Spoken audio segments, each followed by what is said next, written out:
안녕하세요. 오늘도 사연살롱을 찾아주셔서 감사합니다. 저는 불혹을 앞두고 있는 30대 후반 여성입니다. 이 자리를 빌어 여러분들에게 여쭤보고 싶은 게 있어요. 인생의 선배인 여러분, 여러분들의 불혹은 어떠셨나요? 두려우셨나요? 아니면 생각보다 괜찮으셨나요? 어떤 분들은 인생은 마음부터라는 말을 하더라고요. 하지만 저에겐 뜬구름 잡는 이야기였어요. 더군다나 저는 39, 지독한 9수에 걸려요. 15년 함께한 남편과 이혼했거든요. 이혼 서류에 도장을 찍기까지 1년의 시간이 걸렸고 저희 부부는 그동안 죽어라 다퉜어요. 전쟁 수준이었죠. 그러니 불혹엔 얼마나 무서운 일이 벌어질지 저는 감히 상상도 못하겠더라고요. 그런데 저희 불혹은 예상하지 못했던 국면을 마주해요. 그 국면은 감히 무지갯빛이라고 말해도 될 정도로 화사하고 아름다웠죠. 그제야 제가 숨을 쉬겠더라고요. 그리고 저희 무지개는 남편에게 비수가 되어 꽂혔고 저는 의도하지 않았지만 남편에게 복수도 하게 되었어요. 그럼 지금부터 그 이야기를 해드릴게요. 어릴 때부터 영특했던 저는 모두의 기대를 한몸에 받고 서울 어느 대학교의 법학과에 입학해요. 동네에서 똑똑하다고 유명했던 제가 법학과에 간 것은 어릴 때부터 변호사가 꿈이었기 때문이에요. 저는 어릴 때 딱 한 번 변호사를 만난 적이 있어요. 초등학생 때였는데요. 저희 삼촌이 숙모와 이혼을 하려고 소송까지 갔어요. 그때 저는 법정에 있었어요. 아빠 나름 그런 것도 교육이라고 생각해서 그랬던 것 같아요. 아빠는 저에게 소송의 전말을 대충 이야기해줬어요. 대충 이런 내용이었어요. 숙모는 가정에 소홀했고 거기다 외도까지 해서 이혼을 하려고 하는데 판결이 숙모에게 유리하게 흘러가는 것도 모자라 양육권, 친권까지 숙모가 엄마라는 이유로 숙모에게 주어질 것 같다는 것이었어요. 어린 저는 그 이야기를 아버지에게 듣고 부당하다고 생각했어요. 어린 저도 숙모가 가정에 소홀하다는 것을 알았거든요. 숙모는 저보다 2살이나 어린 사촌동생을 돌보지 않았어요. 오히려 방치했죠. 기저귀를 찰 때는 기저귀를 하도 갈아주지 않아서 사촌동생 피부에 뭐가 심하게 나기도 했어요. 그리고 저는 그 말도 들었거든요. 숙모가 제가 온 줄도 모르고 친구와 통화를 하던 중이었어요. 양육권이든 친권이든 나한테 오면 나는 얘 고아원에 팔 거야. 귀찮게 어떻게 데리고 살아? 저는 아빠에게 설명을 듣고 그 말을 번뜩 떠올렸어요. 그래서 아빠에게 그 사실을 말했죠. 아빠, 정훈이가 숙모한테 가게 되면 정훈이 고아원에 갈지도 몰라요. 아빠는 그게 무슨 말이냐고 자세히 말해보라고 했어요.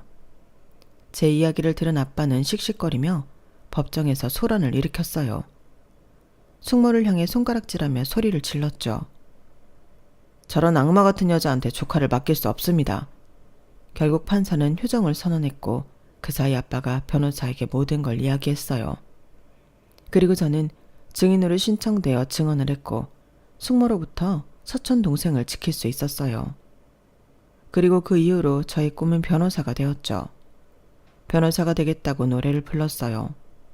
저는 처음 본 변호사의 눈빛, 표정, 말투를 잊을 수가 없었어요. 저는 그 변호사처럼 멋지고 든든한 변호사가 되고 싶었어요. 그렇게 말하니 공부를 잘해야 한다더라고요. 그래서 가뜩이나 영특한데 노력까지 해서 우수한 성적을 냈어요. 사람들은 어렸을 때 꿈이 시도 때도 없이 변한다던데 저는 변함없이 변호사를 꿈꾸며 법학과에 진학했어요. 법학과에 진학해 저는 늘 사점대를 유지하며 공부도 잘했을 뿐 아니라 환경보호 동아리 인권위원회에서 활동하기도 했어요. 변호사가 되기 위한 밑거름을 마련했죠. 그런데 발목을 잡혔어요. 연애를 하게 되었거든요. 왜 사랑은 눈을 멀게 한다잖아요. 상대는 2년 선배인 복학생이었어요. 다들 복학생을 조심하라고 했는데 제가 실수했죠. 그 복학생 선배를 저는 한 과목에서 만났어요. 그 과목에서 팀 과제를 했거든요. 거기에 복학생이 조장이었어요. 복학생은 조장이기 때문에 조원들의 번호를 수집했어요. 저도 당연히 번호를 줬죠. 그리고 과제를 수행하면서 연락을 주고받았어요. 거기까지는 이상하지 않았어요. 딱 과제에 필요한 메시지만 주고받았거든요. 그리고 그때만 해도 참 성실하고 책임감 있는 사람이라고 생각했어요. 불성실한 조원에게 쓴소리하는 것도 몇 번 봤고요. 사실 복학생을 팀 과제를 하면서 처음 본 건 아니었어요. 복학생은 저희과 학생회의를 했거든요. 그리고 들어보니 1학년 때는 1학년 대표이기도 했대요. 그래서인지 복학생은 쉬는 시간에도 남학생, 여학생 할 것 없이 몰려다녔어요.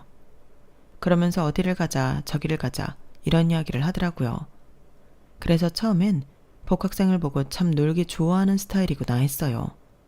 조금 불량한 느낌도 있었고요. 그런데 의외로 팀 과제를 할 때 보니 성실하고 책임감이 있더라고요. 사람이 그렇잖아요. 나쁘게 판단한 사람이 의외로 좋은 사람이면 더 플러스 점수를 주잖아요. 그래서 제가 그 과목이 끝나고 밥이나 한번 먹자는 복학생의 말에 응했나 봐요. 그리고 한번 식사를 하고 나니 복학생은 늘 정문에 있는 버스 정류장에서 저를 기다리고 학교 식당에서 같이 점심을 먹자고 했어요.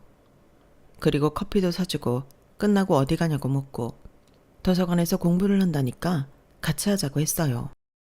그리고 공부가 끝나면 정류장까지 데려다 줬죠. 복학생은 학교 근처 원룸에 살았어요. 버스를 타서 창밖을 보니까 그쪽으로 걸어 들어가더라고요. 그리고 대학 동기에게도 들었고요. 언제부터인가 학부생들 사이에서 저와 복학생 이야기가 뜨거운 감자였거든요. 더 민석 선배랑 뭐야? 그 표정은? 내가 물어보는 게 이상해? 이상한 건 너희 둘이지. 하루 종일 붙어 다니고. 보니까 선배는 아예 대놓고 너랑 수업 맞췄던데? 아니, 언제부터 그런 사이가 된 거야? 기집애. 나한테 아무런 말도 없이. 이런 식이면 나 서운하다? 뭐가 서운해. 별 사이 아니야. 그리고 2학년 수업이 다 거기서 거기지 뭘 맞춰. 그냥 우연히 그렇게 됐을 뿐이야. 나 다 봤거든. 점심도 같이 먹고 도서관도 같이 다니고 정류장까지 데려다 준다며. 그걸 나만 아는 줄 알아? 우리 학부생들 다 알아. 언제부터 사귄 건데? 안 사귄다니까. 그냥 오해하는 거야. 둘 다 사귀는 건 아닌데 그렇게 한다는 거지? 세상이 말세다. 그럼 좋아하는 것도 아니야? 그럼 이상하지. 좋아하는 것도 아닌데 점심은 혼자 먹는 게 편해서 우리랑도 가끔 먹는 네가 매일 선배랑 먹는다고? 그리고 선배 담배도 끊었대. 선배 원래 담배 피워? 와, 너 만날 때 한 번도 안 폈나 보네? 아니, 전에 선배가 나한테 네가 싫어하는 게 뭐냐고 묻는 거야. 그래서 내가 담배라고 그랬거든. 그 이후로 안 피우던데? 몰랐는데. 야, 이 정도 사랑이면 받아줘라. 그리고 이 친구뿐만이 아니라 다른 선배, 동기, 후배들도 저보고 이쯤 되면 받아주라고 난리도 아니었어요.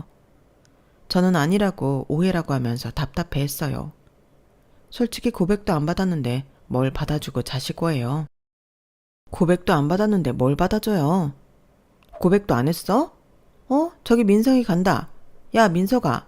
너 시연이한테 고백도 안 했다며? 빨리 해. 받아준대. 그러자 복학생이 토끼 눈을 하고 저를 쳐다보더라고요. 그래서 주랭랑을 쳤어요. 그리고 늘 그렇듯 도서관 앞에서 복학생이 저를 기다렸어요. 저는 피하려고 도망치려고 했는데 잡혔죠. 그리고 복학생이 고백하더라고요. 저는 복학생을 좋아하진 않았지만, 아니 그런 마음 자체를 잘 몰랐지만 담배를 끊을 만큼 저를 좋아한다니까 고개를 끄덕였어요. 그렇게 저희는 법학과 공식 캠퍼스 커플이 되었죠. 저희는 졸업할 때까지 만났어요.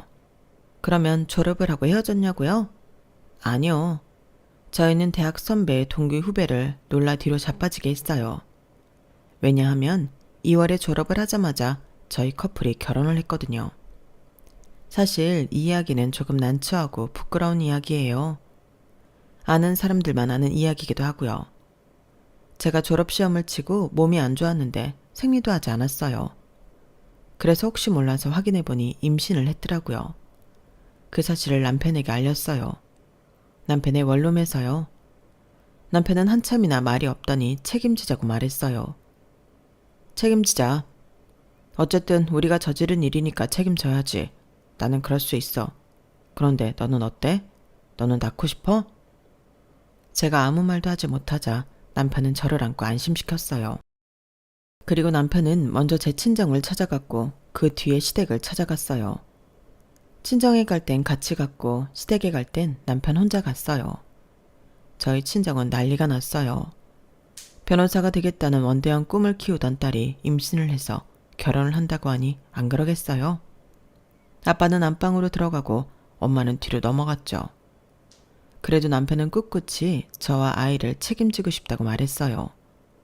결국 자식 이기는 부모 없다고 저희 친정에선 서둘러 결혼하라는 말을 했고 시댁에서도 결혼을 허락했어요. 저희는 상견례를 하지 않고 결혼식을 올렸어요. 허락을 받고 2주 만에 결혼식을 했죠. 시댁 식구들은 결혼식 날 처음 봤어요. 남편이 시어머니를 참 많이 닮았더라고요. 두 분 다 저를 귀하게 여겨주셨어요. 하지만 그건 다 이유가 있었죠. 저희는 결혼식을 올리고 시댁으로 갔어요. 아직 집을 구할 형편이 안 돼서 시댁에서 살기로 한 거예요. 시댁이 좀 살았거든요. 남편 방에서 둘이 지내기 충분했어요. 저는 남편의 방에 짐을 풀고 시어머니에게 갔어요. 시어머니는 저를 부엌에 오지 말라고 하더라고요. 나는 우리 시어머니한테 이렇게 배웠어. 며느리는 딸도 아니고 손님이라고. 그래서 부엌해드리면 안 된다고. 여기는 내 공간이니까 앞으로 뭐 필요한 거 있으면 나 찾아라. 그리고 시아버지도 저를 많이 아껴주셨어요. 아직 변호사가 되지도 않았는데 늘 변호사 며느리 하고 저를 불렀어요. 저는 송구스러울 만큼 감사했어요. 그리고 얼른 아이를 낳고 회복해 사법고시에 합격해야겠다고 생각했죠.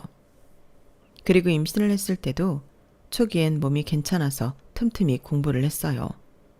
그런데 입덧이 오더라고요. 정말 물조차 마시기 힘들었어요. 제가 시름시름 앓으니까 시부모님이 저를 무척 걱정했어요. 그러다 시어머니가 쎄한 표정을 짓더라고요. 너 임신했니? 뜻밖이라는 듯이 설마 그럴 리가 없다는 듯이 저한테 물었어요. 저는 아무것도 모르고 고개를 끄덕였죠. 그러자 시어머니가 비명을 지르는 거예요. 설마 내 아들이 졸업하자마자 결혼한 이유가 임신해서니? 모르셨냐고 하니까 시어머니가 벌떡 일어나 종종걸음 쳤어요. 말을 안 하는데 어떻게 하니? 나는 그런 이야기 난생 처음 듣는다. 여보, 얘 임신했대요. 그래서 결혼한 거래요. 그 말을 듣고 시아버지도 얼어서 아무 말도 못하더라고요. 그러더니 공부를 마치고 돌아온 남편의 뺨을 때렸어요. 파렴치한 놈. 당장 짐 싸서 나가. 네가 감히 나를 속여? 임신? 결혼하기도 전에 임신? 가당치도 않다. 어디 가서 말하기도 창피해. 내가 변호사도 안 된 놈이 결혼한다고 할 때부터 이상했어. 아버지, 아니에요. 임신 사실 엊그저께 알았어요. 정말이에요. 내가 다 들었다. 제가 임신 8주 차라는데 어디서 거짓말이야? 너희들이 결혼한 지가 이제 갓 한 달째다. 계산이 안 맞잖아, 계산이. 당장 짐 싸서 나가라. 꼴도 보기 싫다. 남편이 시부모님 앞에서 빌었고 저도 같이 빌었어요. 그런데 저희 부부의 간절함은 통하지 않더라고요. 결국 저희는 짐을 싸서 친정으로 갔어요. 어떻게 그런 걸 숨겨? 그게 숨긴다고 될 일이 아니잖아. 내가 얼마나 당황했는지 알아? 그걸 말했으면 허락할 부모님이 아니니까. 그렇지. 그리고 고작 사주인데 배가 부른 것도 아니고 네가 말만 잘했어도 이렇게 되진 않았다고. 어떻게 할 거야? 그걸 왜 나한테 뒤집어 씌워? 나는 오빠가 정정당당하게 말해서 허락받은 줄 알았지. 대체 무슨 생각이야? 그럼 나보고 어떻게 하라고? 임신했다는 여자친구 앞에서 그럼 지우라고 해? 그 상황에서 그렇게 말할 수 있는 사람이 몇이나 될 것 같아. 게다가 너는 낳을 생각이었잖아. 그럼 결혼밖에 답 없지. 아니야? 책임지겠다며. 나랑 아이 책임지겠다며. 이게 책임지는 거야? 속이는 게 책임지는 거냐고. 우리 아빠 앞에서는 잘만 말했으면서. 니네 부모님이랑 우리 부모님은 다르다고. 아까 한 이야기 못 들었어? 창피하다고 하잖아. 그런 사람 앞에서 솔직? 어차피 이렇게 될 거였어. 그러게, 그런 말은 왜 해? 내가 하나하나 다 설명해야 해? 너 머리 좋은 거 아니었어? 대충 눈치 보면 사이즈 나오잖아. 아, 진짜 너 때문에 되는 일이 없다. 내가 왜 네 실수로 처가살이를 해야 하냐고. 남편은 친정에서 지내게 된 첫날부터 울상이었어요. 하지만 남편은 계속 사법고시를 준비했고 준비하면서 고작 하루에 4시간씩 편의점에서 아르바이트를 했어요. 그러니 분가를 할 만큼 돈이 모이지 않았죠. 저희는 아이가 2살이 될 때까지 처가에 살아요. 아이가 2살이 되었을 때 아빠가 저를 조심스럽게 안방으로 불렀어요. 제가 들어가니 대뜸 얼마나 모았냐고 물어보더라고요. 그때 저희 부부가 남편은 편의점 아르바이트를 하고 저는 집에서 할 수 있는 부업을 해서 300만 원 정도 모았어요. 그래서 그렇게 말씀드렸죠. 그러니 아빠가 통장을 건네더라고요. 거기에 700만 원이 있었어요. 이게 뭐예요? 예슬이 아빠 여기서 지내는 거 많이 불편해하지? 매일 밥만 겨우 먹고 방에서 나오지도 않고 공부는 잘 된다고 하니? 어수 자란 집에서 공부도 잘 안 될 텐데. 아니 아빠 이게 뭔데요? 너희 분가해라. 너희가 모은 돈이랑 이 돈 합쳐서 작은 월세방이라도 구해. 이대로 지내다가 우리 관계만 나빠지겠어. 예슬이 아빠가 힘들어하는 거 다 보인다. 그렇게 해서는 시험도 합격하기 힘들 거야. 사람이 마음이 편해야 공부도 잘 되는 거잖아. 저는 아빠의 손을 잡고 처음으로 아빠 앞에서 울었어요. 그리고 방으로 돌아와 아빠의 뜻을 전하니 남편은 화색이 돌더라고요. 평소에 보던 모습이 아니었어요. 남편과 저는 그 다음 날부터 부동산을 돌며 집을 알아봤어요. 그리고 옥탑밭 한 곳에서 살기로 했어요. 아, 속이 다 시원하다. 예슬아, 우리 집이야. 좋지? 반지하보다는 낫겠지. 그래도 좀 춥다. 난방이 여기서 더 못 트는데. 옷을 더 입어. 예슬이도 더 입히고. 나는 춥지도 않고 좋은데. 그렇게 좋아? 당연하지. 너는 친정이라 편했을지 몰라도 나는 얼마나 불편했다고. 네 친정이 좀 좁아. 코딱지만한 판방에서 세 식구 지내는 것도 불편했고 화장실은 하나밖에 없어서 오래 앉아있지도 못하고. 아, 이제 살만 난다. 이러다 올해 사법고시도 합격하겠어. 그랬으면 좋겠네. 자기가 편하면 됐지. 나도 시댁살이 해봐서 알아. 많이 불편했지. 이제 편하게 공부해. 고작 한 달 시댁살이 한 거랑 2년 처가살이 한 거랑 비교하면 안 되지. 그나저나 장인어른이 얼마나 챙겨줬어? 700만 원. 왜? 에이, 고작 700만 원? 장인어른 은행원이라고 안 했어? 차장이라며. 차장이면 꽤 버는 거 아니야? 그런데 700이면 짜다. 딸내미 내쫓는데 그 돈이면 짜지. 내쫓다니.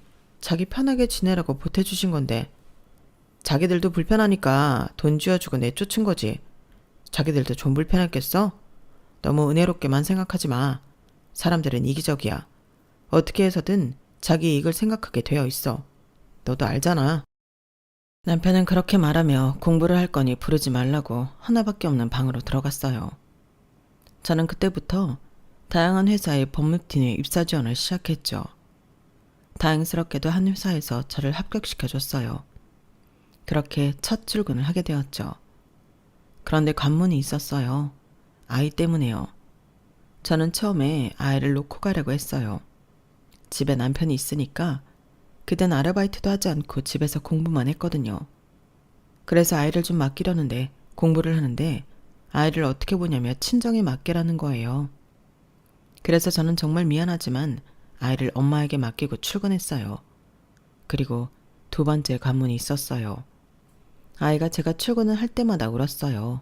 매달렸어요. 정말 그런 아이를 떼어놓고 출근하려니 마음이 정말 안 좋더라고요. 그래도 별 수 있나요? 제가 가장인데요.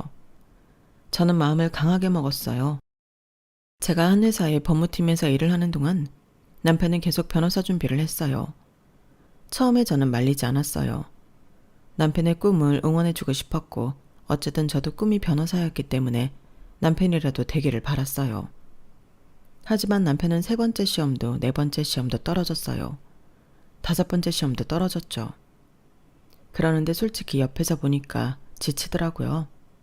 왜냐하면 남편은 정말 공부만 했거든요. 아이를 돌보지도 않았고요. 퇴근하고 집에 돌아가면 집은 엉망이었어요. 그리고 주변에서도 말이 많았어요. 저는 대학 동기들하고 아직도 연락을 하고 있는데 그 친구들을 가끔 만날 때가 있어요. 그럴 때마다 친구들은 저에게 아직도 남편이 사법고시에 합격 못했냐고 물었어요. 제 친구들은 모두 사법고시를 합격해 변호사 사무실에서 근무하고 있었거든요. 민석 오빠 아직도 사법고시 합격 못한 거야? 왜? 이번에 우리 후배들도 많이 붙었다던데. 그럼 집에서 뭐 하는데? 공부하지 뭐래. 지금도 집에서 열심히 공부하고 있어. 나는 방에 안 데리고 나온 거고. 참, 네가 고생이다. 너는 임신해서 사법고시 한 번도 못 봤는데 니네 남편은 무슨 복으로 몇 번이고 사법시험을 보내? 올해는 꼭 붙어야 할 건데, 그치? 올해는 꼭 붙을 거야. 붙어야지. 그렇게 고생했는데 아마 오빠 속도 말이 아닐 거야. 본인이 속상한 거야 어쩔 수 없지. 뭐가 모자랐거나 잘못 준비한 거겠지. 나는 옆에서 기다리는 사람이 더 속 탄다고 본다. 솔직히 포기했으면 하지? 그래도 본인이 죽어라 되겠다는데 어떻게 말려? 본인 의지가 그렇게 강하면 뭐라도 될 거야. 나는 믿어. 포기 안 하겠대? 의지가 굳어. 그런 의지면 될 거야. 너는 참 속도 좋다. 오빠가 와이프를 잘 얻었네. 친구들 앞에서 그렇게 말했지만 제 속도 말이 아니었어요. 말씀드렸잖아요. 지쳤다고요. 하지만 남편이 왜 그렇게 사법고시 합격에 목을 매는지 저도 모르지 않았으니까요. 사실 남편에게는 아주 강력한 자극제가 있었거든요. 바로 남편의 가족이에요. 말씀 안 드렸지만 저희 시댁이 법조계 집안이에요. 시아버지는 판사였고 시어머니는 법무사고 시누이도 판사로 근무 중이에요. 그리고 서방님은 변호사죠. 남편은 이런 집안에서 패배자예요. 스스로도 시댁 식구들도 그렇게 생각하죠. 그래서 견딜 수 없는 거예요. 그래서 사법시험에 꼭 합격해야 한다는 거예요. 게다가 1살 어린 서방님은 남편보다 먼저 변호사가 되었어요. 사법고시를 2년 준비하고 합격했죠. 그리고 유명한 대형 로펌에서 변호사로 근무했어요. 그뿐만이 아니에요. 하늘이 서방님을 도운 듯이 그 대형 로펌 사장이 변호사 딸과 결혼했어요. 그리고 장인어른이 결혼 축하 선물로 변호사 사무실을 개업해줬죠. 그래서 동서와 서방님 부부는 한 법률사무소를 운영하고 있어요. 나중에 분리해서 따로 운영할 거라던데 그때도 아마 서방님의 장인어른이 도와줄 것 같아요. 참, 사정이 이러니 가만히 있어도 비교되는데 더더욱 남편은 미운 오리 새끼가 되었죠. 남편만 미운 오리 새끼가 된 건 아니에요. 남편의 부인인 저 또한 그랬죠. 저도 많은 멸시를 당했어요. 일단 사법고시에 합격하지 못한 남편의 와이프라서 멸시를 당했어요. 그리고 결국 변호사도 되지 못한 법학과 졸업생 며느리여서 멸시를 당했고요. 또 혼전 임신한 걸 속인 괘씸한 며느리라서 멸시를 당했어요. 시부모님은 제가 첫 아이를 출산할 때도 오지 않았어요. 아이를 처음 본 게 그 다음에 설이었어요. 시부모님이 다른 날엔 오지 말고 명절에나 오라고 했는데 아이를 낳은 뒤에도 마찬가지더라고요. 게다가 시부모님은 아이를 예뻐하지도 않았어요. 아이가 시부모님을 무서워할 정도로 아이에게 매정했죠.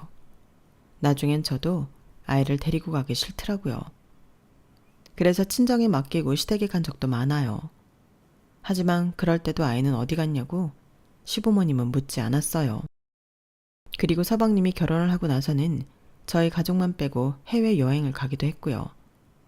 왜 저희 가족만 빼고 갔냐고 제가 섭섭하게 말하자 시어머니는 니네는 돈이 없잖아 이렇게 말했어요. 저는 그 말을 듣고 집에 가서 엉엉 울었어요. 그리고 나중엔 분하더라고요. 내가 왜, 우리 가족을 왜 이런 취급을 당해야 하지? 그런 생각이 들더라고요. 그래서 어떻게 하면 이 치욕을 갚을 수 있을까 생각하니 남편의 사법고시 합격밖에 없더라고요. 그래서 계속 뒷바라지를 해줬어요. 그리고 남편이 7번째 시험을 쳤어요. 결과는 합격이었어요. 남편이 이제 완전히 변호사가 된 거예요. 저와 남편은 껴안고 울면서 그동안의 서름을 씻어냈어요. 좋은 레스토랑에 가서 식사도 하고 와인도 마셨어요. 그리고 남편은 일이 술술 풀리는 건지 한 대형 로펌에서 일하게 되었어요. 저는 남편에게 좋은 품질의 양복을 선물했어요. 남편도 무척 좋아했어요. 저희 부부는 또 껴안고 울면서 행복을 만끽했어요. 온 동네에 남편의 합격 소식을 알리고 축하를 받았죠. 그리고 겹경사로 저희에겐 둘째가 생겼어요. 더할 나위 없이 행복한 시간이었어요. 하지만 그 행복은 오래가지 않았어요.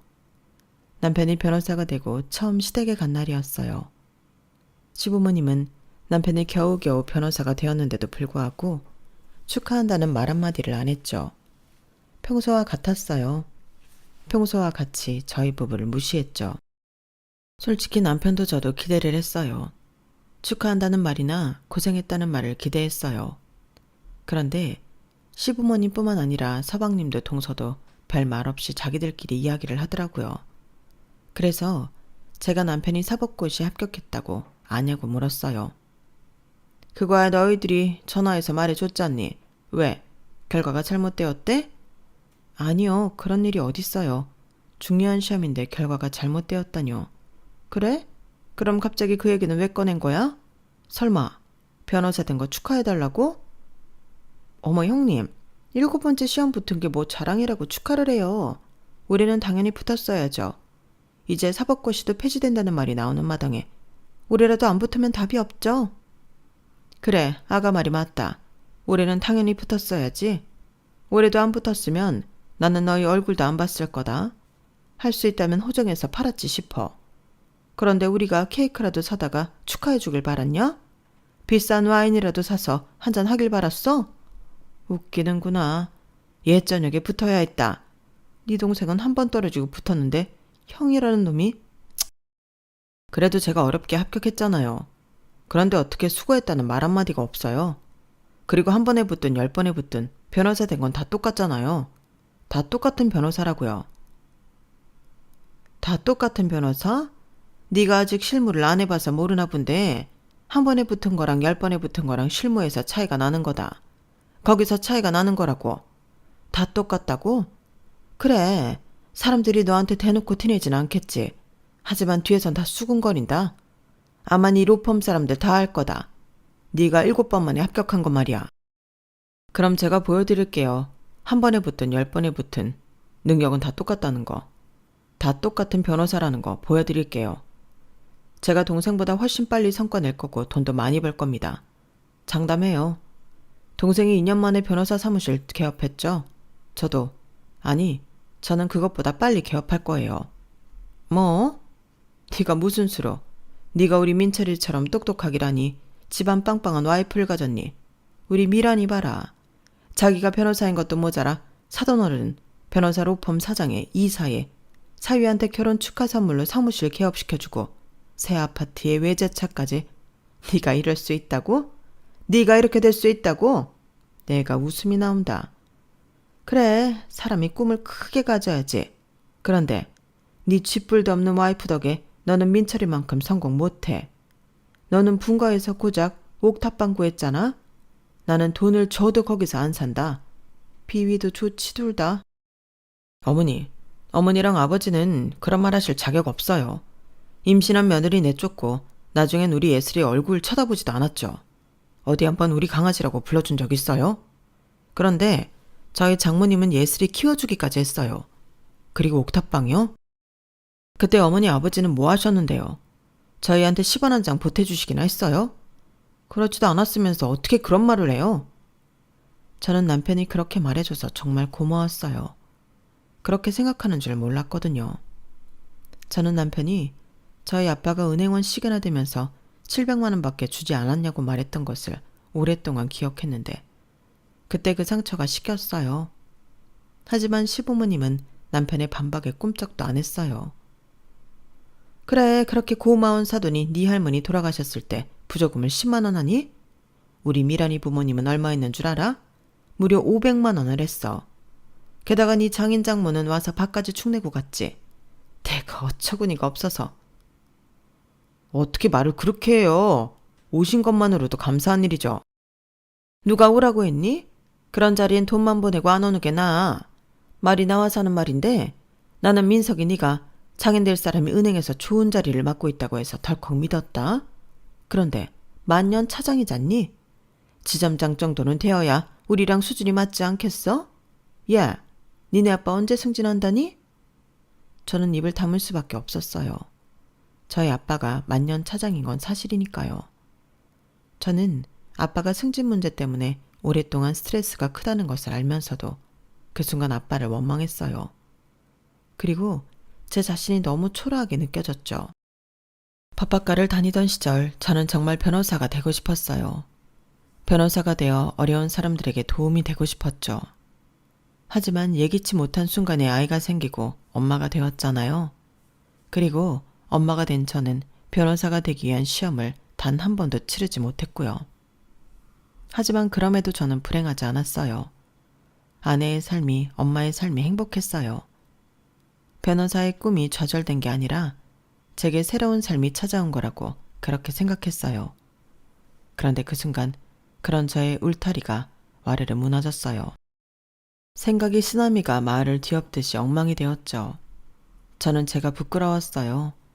변호사가 되지 못한 것도, 누군가의 아내가 된 것도, 누군가의 엄마가 된 것도, 만년 차장의 딸인 것도 부끄러웠어요. 그래서 아무 말도 못하고 시댁에서 나왔어요. 친정에 가서 아이들을 데리고 집으로 가는 길에 저희 부부는 한마디도 대화를 하지 않았죠. 저희 부부는 그날 일을 없었던 일처럼 생각 저편에 치어둔 듯이 그때 일을 언급조차 하지 않았어요. 하지만 상처로 남았죠. 제 마음뿐 아니라 남편의 마음까지 콕콕 찔렀어요. 그때 당시를 생각하면 아이들 때문에 겨우 살았던 것 같아요. 솔직히 출근도 하기 싫고 출근해서는 일을 하기 싫었어요. 하지만 제가 일하지 않으면 우리 애들이 굶는다는 생각으로 버텼어요. 그런데 남편은 아니었던 걸까요? 남편이 몇 달 뒤에 로펌에서 잘렸어요. 그날 아이가 아파서 반차를 내고 병원에 들렀다가 집으로 돌아가니 남편이 옥탑방 평상에 앉아있더라고요. 그런데 옆에 박스가 하나 있었어요. 뭐해 여기서? 아, 나 잘렸어. 그 말을 듣는데 정말 정신이 나갈 것 같더라고요. 왜? 무슨 이유로? 그런 것도 묻지 않았어요. 그냥 아픈 아이를 데리고 집으로 들어갔어요. 그러니 한참 있다가 남편이 들어왔어요. 걱정하지 마. 시원이 형 사무실에 갈 거야. 불행 중 다행이라는 말이 그 순간 절로 떠오르면서 안심은 했지만 안심하고 보니 이 사태를 시댁이 알면 어떤 빈정거림이 기다리고 있을지 상상도 하기 싫었어요. 그래서 남편과 합의해 이야기하지 않기로 했죠. 그런데 변호사들끼리 그런 정보를 나누기도 하나 봐요. 시어머니가 전화가 왔어요. 제 남편이 잘렸다는 걸 알고 있더라고요. 너희는 어쩌려고 그러니? 너는 안 잘렸니? 과장이라고 했나? 빨리 승진해야지. 안 그러면 그 수준에 먹고 살겠니? 너 애들 학원은 어떻게 보내려고 그래? 걔는 그 정도로 봄에서도 못 버티는데 어떻게 변호사를 하겠다는 건지. 봐, 내가 그랬지? 한 번에 붙은 놈이랑 몇 번에 붙은 놈은 다르다고. 뭐 걔도 걔지만 걔가 저렇게 된 데는 네 책임도 없진 않지. 네가 옆에서 내조만 잘했어도 걔가 저렇게 되진 않았을 텐데. 어머니, 제가 여기서 그 이상 어떤 내조를 해요. 저 애들 아빠 사법고시 준비하던 7년 동안 가장 노릇했어요. 물론 지금도 저 이 집에서 가장이고요. 그런데 제가 여기서 무슨 노력을 어떻게 더 해야 하는데요? 현명한 아내는 남편을 잘 구슬리고 또 보듬어야 하는 거야. 네가 옆에서 잘 타이르고 보듬었으면 걔가 저 지경까지는 안 됐지. 너도 알잖아. 걔 머리 없는 애 아니야. 우리 민철이만큼은 아니지만 영특한 애라고. 그런데 잘려? 나 그 이야기 듣고 얼마나 쪽팔리든지 어디 가서 우리 집 아들이라고 하지도 말라고 해라. 저희도 굳이 어머님 아버님 아들이라고 며느리라고 하고 싶지 않아요. 가족이 뭐 이래요? 가족이야말로 서로 보듬어야 하는 거 아니에요? 저는 그렇게 말하고 전화를 끊었어요. 그리고 화장실에 가서 엉엉 울었어요. 퇴근하고 돌아온 남편이 제 얼굴을 보고도 별 말을 안 하더라고요. 아무래도 시어머니가 따로 남편에게 연락을 한 모양이에요. 저희는 그 이후로 남편의 변호사 사무실을 개업할 때까지 시댁과 연을 끊었어요. 그래서 저희 부부 관계가 회복되었냐고요? 아니요. 저는 저희 부부 문제가 시댁 때문인 줄 알았는데 아니었어요. 남편이 저를 원망하기 시작했거든요. 남편이 선배의 사무실에서 근무하게 되었다고 말씀드렸죠? 거기서 온갖 잡일을 했어요. 선배의 커피를 타오는 것부터 양복을 찾아오는 일까지 했죠. 물론 변호사로서의 일을 하지 않은 건 아니지만 남편은 잡일 때문에 스트레스를 많이 받았어요. 그리고 자신이 그렇게 된 것을 제 탓으로 돌렸죠. 네가 내조를 안 하니까 내가 이렇게 사는 거 아니야. 네가 매번 나를 무시하잖아. 아니야? 솔직히 너 나 사법고시 포기했으면 했잖아. 공장이라도 들어가서 돈이나 벌어왔으면 했잖아. 내가 언제 그랬어. 말 지어내지 마. 한심하게 봤잖아. 네가 날 한심하게 보는데 다른 사람들이 안 그러겠어? 다들 날 무시하는 건 다 너 때문이야. 그게 왜 나 때문인데. 나 한 번도 오빠 한심하게 본 적 없어. 다 나를 한심하게 봐. 다 나를 한심하게 본다고. 애초에 너랑 결혼한 것부터 잘못이었어. 너처럼 보잘것없는 애랑 결혼하는 게 아니었다고. 나는 은행원이라고 해서 의리의리한 집에 외제차 타고 다니는 줄 알았다. 근데 니네 아빠 자기 거라곤 40평대 아파트 그거 한 채뿐이잖아. 거기다 차는 중고차에. 그리고 대체 퇴직하고 스크린 골프장을 왜 하는데? 돈도 안 되는 거. 내가 이럴 줄 알았으면 너랑 결혼 안 했어. 그때 애 지우라고 했다고. 우리 아빠가 스크린 골프장 하는 게 뭐? 그럼 널 위해서 뭘 해야 하는데? 대체 우리 아빠가 널 위해서 왜 해야 하는데? 꼴랑 아마추어 대회 몇 개 나가서 우승한 거 가지고 장사가 잘 될 것 같아? 자격증 몇 개 따고 뭐? 골프 강습을 한다고? 세상이 그렇게 쉬워 보여? 그게 됐음 너도 나도 강습하게. 웃기지 마. 곧 망해. 네 아빠 잘 봐라. 남편은 아빠가 시작한 골프 사업도 무시했어요. 그렇게 몇 년 뒤에 남편은 대출을 받아 변호사 사무실을 냈어요. 저는 여전히 냉전 중이지만 축하하는 의미로 화분을 사들고 변호사 사무실로 갔어요. 남편이 별 감흥 없는 표정으로 화분을 보더니 아무데나 놓으라고 하더군요. 그리고 저에게 커피를 타주고 서류를 내밀었어요. 보니까 이혼 서류더라고요. 이게 뭐야? 보면 알잖아. 그냥 쓰라는 대로 쓰면 돼. 갑자기 왜 이래? 갑자기라니.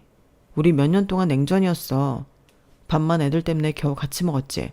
그런데 갑자기? 너도 예상했다고 생각했는데? 남편은 진심인 것 같았어요. 저는 애들 이야기를 하면서 남편의 마음을 돌리려고 했어요. 그런데 남편은 짜증을 냈죠. 애들은 다 네가 데려가. 양육권, 친권 가져올 생각 없으니까. 정말 1억이야? 너도 양심이 있어라. 뭘 붙잡냐? 우리가 뭐가 남았다고. 그리고 너희 집에 뭐가 있다고. 처가에 돈이라도 많으면 이혼 안 하지. 너희 아빠 이번에 얼마나 벌었대? 겨우 그 돈이지. 더 벌 것도 없어. 이혼해. 후회할 텐데. 제가 그러자 남편은 박장대소를 했어요. 결국 저는 이혼 서류에 도장을 찍었어요.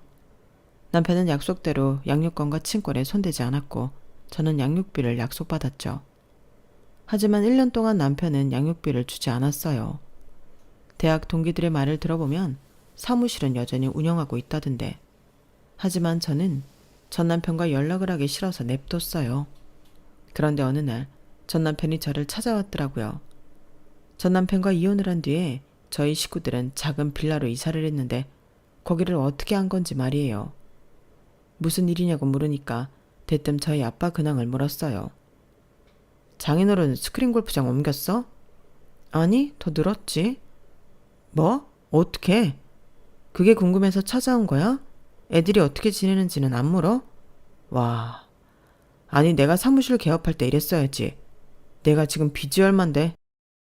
내가 알아보니까 지금 스크린 골프장이 3개에 거기서 강습도 잘 되고 있고 지역 골프 아카데미 강사도 한다며. 맞아. 거기다 네 남동생이랑 골프 여행 사업도 하고? 남편은 세세하게 다 알아온 것 같았어요. 그리고 상당히 충격을 받은 듯 했죠. 하지만 전 남편이 조사해온 것들은 모두 사실이에요. 저희 아빠가 8개월 전 아마추어 골프 대회에서 우승을 한 뒤에 갑자기 기적처럼 아빠의 골프장에 손님이 늘었어요. 그리고 아빠에게 골프를 배우고 싶다는 사람도 늘었죠. 그 기회를 틈타 아빠는 수강료를 조금 올렸어요. 그런데도 사람들은 배우겠다고 난리였죠. 게다가 지역 골프 아카데미에서 아빠를 스카우트했어요. 그래서 아빠는 여러 사람을 가르치는 골프 선생님이 되었죠. 아빠는 그 돈으로 2개의 골프장을 더 개합했어요. 그리고 물 들어올 때 노저우라고 남동생이 다니던 여행사를 그만뒀어요. 그런 뒤에 아빠와 함께 골프 여행사를 차렸죠. 그리고 그 사업은 대성공이었어요. 아빠와 남동생은 정말 너무 바쁜 6개월을 보냈어요. 특히나 인솔자인 남동생은 6개월 동안 3번도 못 본 것 같아요. 한날 남동생이 죽겠다고 하더라고요. 밥도 제대로 못 먹더니 방에 들어가서 자려고 하더라고요. 그래서 어쩌냐고 제가 안쓰러워하니까 남동생은 통장에 찍힌 숫자를 보여줬어요. 내가 이것만 보고 달린다 누나. 그 금액은 어마어마했어요. 그리고 남동생은 보란듯이 2달 뒤에 독립했어요. 결혼도 안 한 놈이 30평대 아파트에 들어갔죠. 거기다 차도 새로 뽑았더라고요. 남동생이 차박하는 걸 좋아하는데 그럴 수 있는 SUV를 뽑았어요. 그리고 아빠도 마찬가지였어요. 아빠는 제가 초등학생 때부터 살았던 아파트를 팔고 새 아파트로 이사를 갔어요. 그리고 아빠의 드림카인 벤츠를 뽑았어요. 그리고 엄마가 아주 오래전부터 꽃집을 하고 싶어 했는데 엄마가 플로리스트 자격증을 따자마자 가게를 열어줬어요. 기적적으로 성공한 아빠는 큰딸인 저에게, 아픈 손가락인 저에게 새 차를 뽑아주기도 했어요. 그러면서 변호사 시험에 대해 물었어요. 도전해보고 싶다면 하라고 아빠가 다 지원해주겠다고 했죠. 그래서 지금 고민 중이에요. 전 남편은 자료로 알 수 있는 모든 사실은 알고 있는 것 같았어요. 자기 혼자 흥분을 해서 가만히 있지를 못하고 피해자처럼 억울해하더라고요. 그러니까 지금 돈을 쓸어 모으고 있다는 거지? 뭐 그렇다고 볼 수 있지. 언제부터 그랬는데? 찾아봐서 알 거다냐. 한 8개월쯤 되었나? 와, 어떻게 이러지? 벼락 맞은 것도 아니고 어떻게 1년도 안 돼서 돈벼락이 안냐고. 내가 접대 갔다가 얼마나 놀랐는 줄 알아?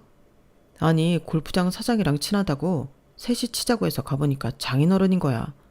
분명 여기가 아닌데? 그런데 일이 이렇게 커졌다는 거지? 그런데 왜 자꾸 장인어른이라고 부르지?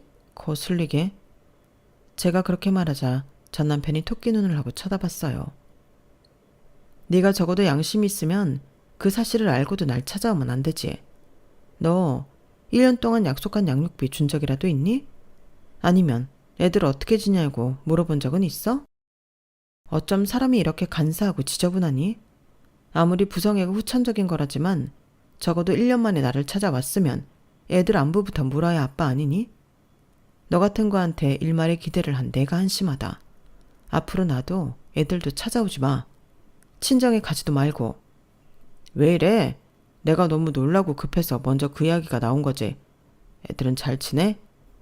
이미 늦었어. 나 만나는 사람 있어. 이 지역 딸기연합회 회장 아들이랑 선받고 좋은 감정으로 만나는 중이야. 나이도 너보다 어리고 사람이 치사하지 않아. 뭐? 아니 이혼한 지 얼마나 됐다고 남자를 만나? 아니 네가 이혼녀인데도 괜찮대? 괜찮대. 나랑 어떻게 지냈는지도 다 이야기했어. 그러니까 날 안쓰러워하더라. 그렇게 자신감 없고 치졸한 놈은 있고 자기한테 오래. 그러자 전 남편은 기가 차다는 듯 웃었고 저는 전 남편을 지나쳐 계단을 내려갔어요. 남편이 저를 졸졸 따라오며 한 번만 기회를 달라고 애원을 했죠. 주차장에서 저는 차 문을 열었어요. 삐빅 하고 차에서 소리가 났고 전 남편은 제 차를 봤죠. 사실 아빠 뽑아준 제 차, 전 남편의 드림카였어요. 전 남편은 화들짝 놀라서 제 차냐고 물었어요. 그럼 내 차지 누구 차야? 저는 차에 올라 시동을 켜고 황망해 보이는 전 남편을 지나쳤어요. 그리고 박장대소를 했어요. 저는 곧 퇴사할 예정이에요. 아빠의 든든한 지원과 함께 생애 첫 변호사 시험을 준비할까 해요. 그리고 훗날 정말 멋진 변호사가 되어서 다시 한번 전 남편의 코를 납작하게 만들 생각이에요.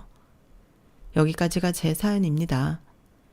7년의 뒷바라지를 무시하고 변호사 사무실을 개업하자마자 저를 헌신짝처럼 버린 제 남편의 이야기 어떻게 보셨나요? 나름 시원한 복수를 한 것 같은데 여러분도 그렇게 생각하시나요? 여러분들은 사람의 마음을 함부로 하는 나쁜 자들을 만나지 않기를 바랍니다. 제 이야기 들어주셔서 감사합니다. 오늘도 행복하세요. 여러분, 사연 댓글에 응원과 현명한 조언 부탁드려요.